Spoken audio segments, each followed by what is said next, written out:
एक मित्र ने पूछा है, हिप्पोक्रेट लोगों से कैसे हैंडल करें और उन लोगों से कैसे रिएक्ट करें जो हमें एक टूल की तरह उपयोग करते हैं।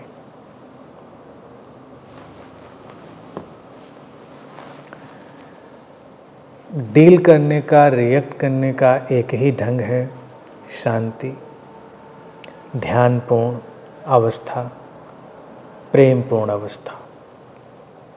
समझें चीज़ों को। हिपोक्रेट कोई है तो है, तुम्हें इससे क्या परेशानी होनी चाहिए। जब तक कोई तुम्हारी आज़ादी में, तुम्हारे अपने स्पेस में हस्तक्षेप ना करे, उससे बहुत विचलित ना हो, क्योंकि लोग अपने अपने ढंग से जीते हैं और वो उनकी अपनी कंडीशनिंग है, अपनी प्रोग्रामिंग है। उसको स्वीकार कर लें, उनसे उलझे नहीं।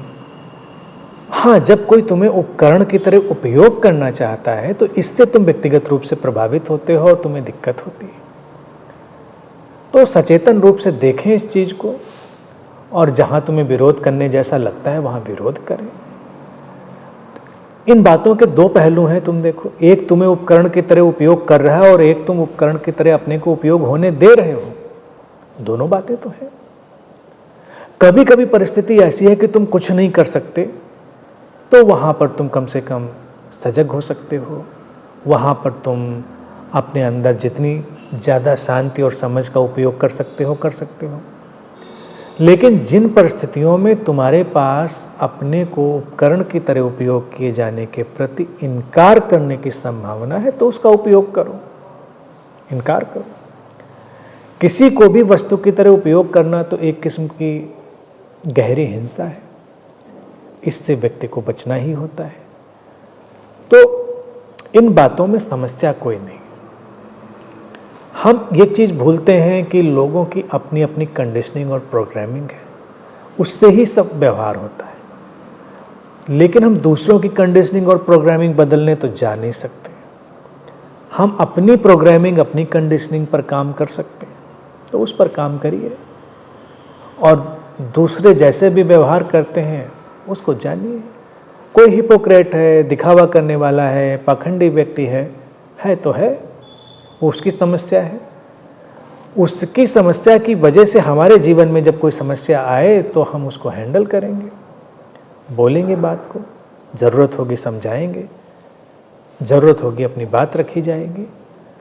तो जीवन में सकारात्मक रूप से जो संभव है उसको करने का या उसको अपने से होने देने का हमेशा रास्ता खुला रखना चाहिए। और तुम्हारे पास विकल्प होता है। विकल्प आंतरिक रूप से शांति और समझ का है, सजगता का है। बाहरी रूप से तटस्थ रहने का और अच्छे से व्यवहार करने का है, प्रतिक्रिया करने का नहीं है। मान लीजिए लोग हिपोक्रेसी में उलझे हैं, अंधविश्वासों में उलझे हैं, तो तुम बात बात पर उनसे अगर उलझोगे तो तुम्हें संघर्षों का सामना करना पड़ेगा, तुम्हारे संबंध भी खराब होंगे और बेवजह की टकराहट चलती रहेगी। हाँ, ज़रूरत पड़े, मौका मिले तो अपनी बात ज़रूर रखें, समझाएं, लेकिन बेमतलब ना उलझें किसी से। उससे किसी का भी भला नहीं होता, ना वो दूसरी पार्टी का होता है, ना तुम्हारा अपना होता है। तो बेहतर यही है कि अपनी सचेतनता पर ध्यान दें, क्योंकि ये तुम्हारे अपने जीवन का सवाल है और अपनी प्रोग्रामिंग और कंडीशनिंग में व्यक्ति स्वयं ही कुछ कर सकता है। दूसरा या दूसरे के प्रति तुम कुछ नहीं कर सकते।